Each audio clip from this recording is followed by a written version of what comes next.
Good day, ladies and gentlemen. This is Margaret Daramola from Diaspora TV News Switzerland, and these are the news headlines. New measures adopted against coronavirus situation in Switzerland. Switzerland is not left out in the global demonstration against racism and discrimination as the result of police killings in America. The Federal Migration Commission, EKM, launched a program titled Neue Wir to mark its 50th anniversary. StopSmoking.ch launched a campaign to sensitize people to the dangers and temptations of tobacco and nicotine.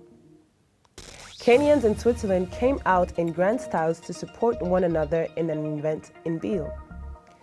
Caritas Switzerland nationwide campaign against female genital mutilation targeting the concerned communities are in circulation.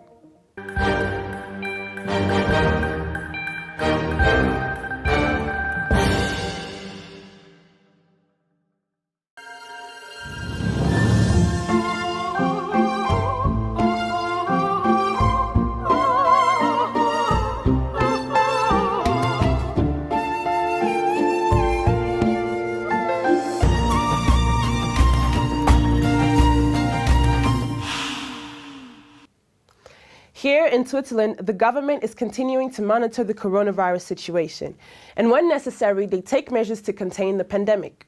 So far, more than 30,000 people have been tested positive for the coronavirus in this country. Nearly 2,000 people have died from this disease. Following an increase in the new cases, it has been compulsory since early July to wear face masks when traveling on public transportation throughout the country. This requirement applies to all passengers above the ages of 12. In several cantons, the wearing of face masks in shops has also become mandatory. Similar measures have been announced for some schools after the summer break. Thousands of tests are being carried out every day in Switzerland. And on a per capita basis, Switzerland has one of the highest rates of testing in the world. Since last June, residents of Switzerland have been able to download the Swiss COVID smartphone app, a contact tracing system. Diaspora TV produced videos in 16 different languages under the mandate and support of the Swiss government, explaining how contact tracing and the Swiss COVID app works. Since early July, travelers entering Switzerland from high-risk countries have been required to undergo a 10-day quarantine. For latest country list update, go to www.bag.admin.ch/entry. Demonstrations have taken place in Switzerland following the death of George Floyd in May in the United States. The black man was killed while being detained by the police in Minneapolis. Thousands of people have taken part in the Black Lives Matter protest on social media and also in peaceful anti-racism demonstrations in Swiss cities. Switzerland has never experienced the same level of racial tension seen in some other countries, but statistics indicate that xenophobia and discrimination is on the increase here as well. Figures show that a record number of more than 350 cases of discrimination were registered in Switzerland in 2019. That was an increase of nearly 30% over the previous year. A high proportion of the reported cases of racial discrimination occurred in public areas and at workplaces. Diaspora TV documented most of the demonstration across the country, spoke with participants, police authorities, human rights activists, and migration experts. Rassismus! Stop Rassismus!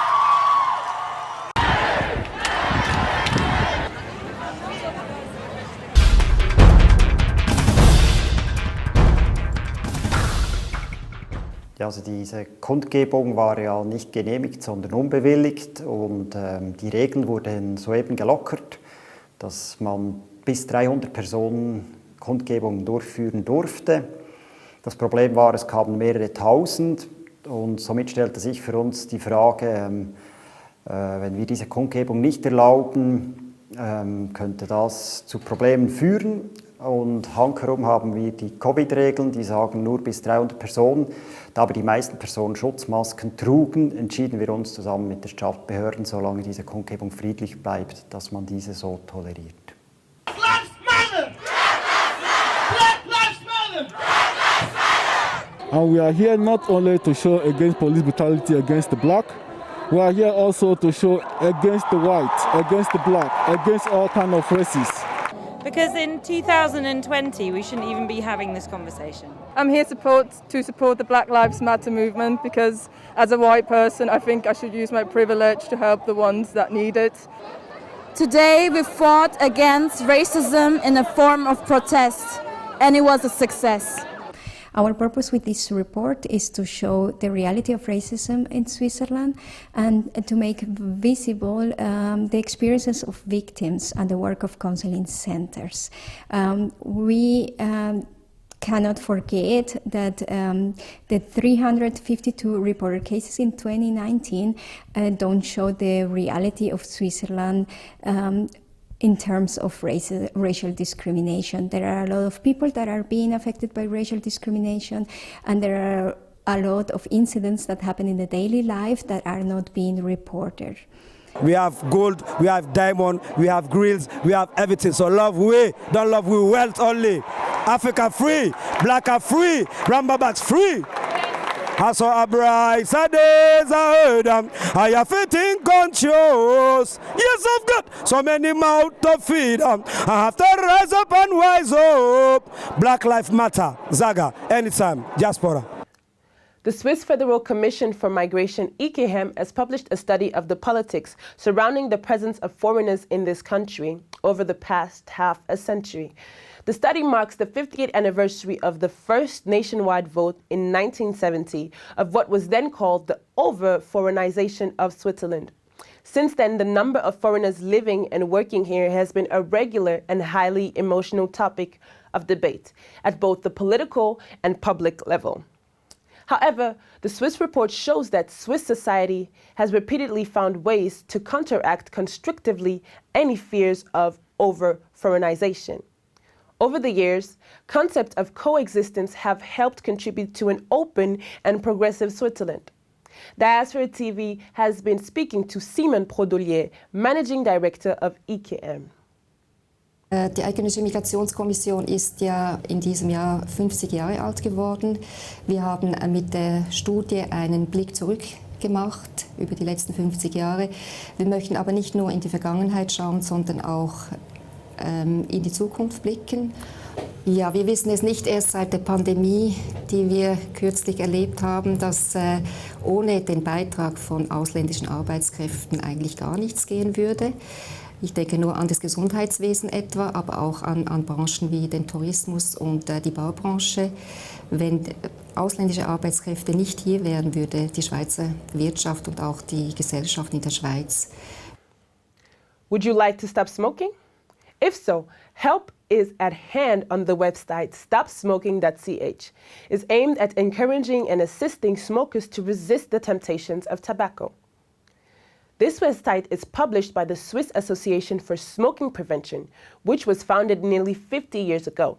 Today, the association groups healthcare authorities and interests at nationwide and cantonal level throughout the country, as well as health insurance companies and a wide range of related public and private organizations.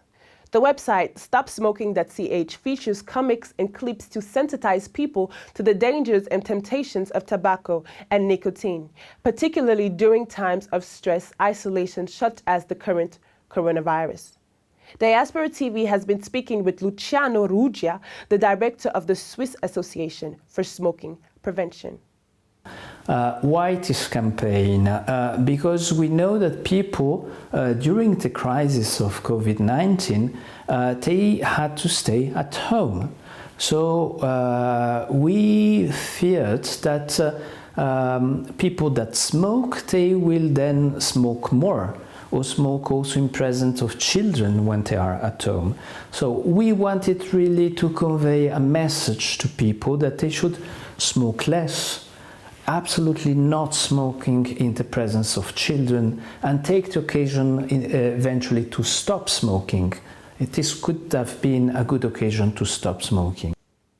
Umoja ni Nguvu is a Kenyan association which was formed by Kenyans in Biel in October of 2019.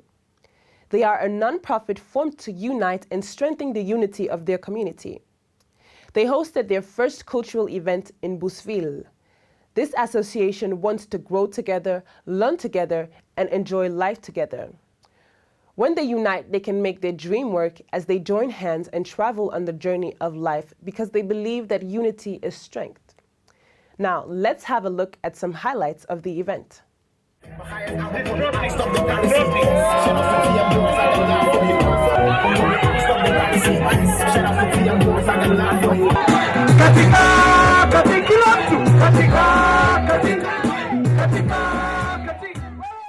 Our main objective to do this event is to bring awareness to the community, to bring the community together, to let the people know that Umoja ni Nguvu is existing. Umoja ni Nguvu wants to bring the people together because unity is strength. And this is the beginning of uniting Kenyans. Honestly, it's a great step towards the really togetherness of people in Switzerland. This is a dream come true, in short. Something that I always thought about, something that I've always wanted. And today when I see the number of people here, it's like a woman who has been, trying to conceive for almost 20 years. And she becomes pregnant. And instead of having one kid, she gets 5. We really appreciate Umoja ni Nguvu for bringing us here. We are together, we are from Wisa, and this whole crowd you see behind here is totally supporting this initiative, and we stand together as one. Cheers. It's very nice. It has been very interesting. Nice weather. People around are enjoying.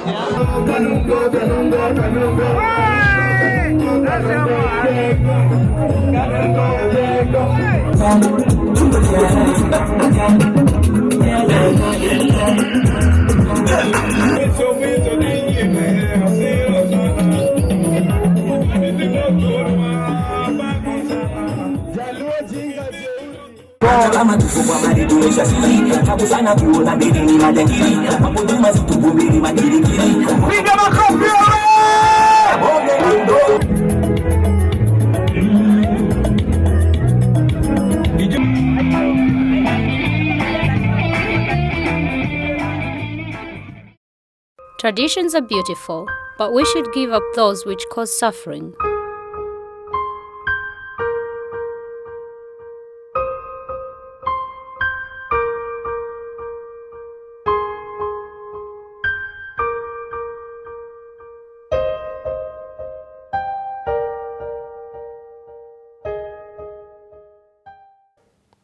The practice of female genital mutilation or cutting is illegal in Switzerland, and the government here is committed to combating the practice. However, it has been estimated that nearly 15,000 women and girls living in this country have already undergone this form of mutilation or are in the risk of being cut. The tradition is practiced in many countries in Africa and the Middle East, from where many women come to live and work in Switzerland. The Swiss Network Against Female Genital Mutilation supports those in this country who are at risk or feel threatened. It is able to provide medical help and advice. In cooperation with Diaspora TV, the Swiss Support Network has produced videos aimed at encouraging those affected to seek advice and assistance.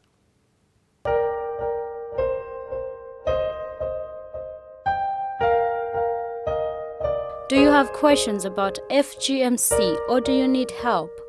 Please contact the Network Against Female Genital Cutting Switzerland.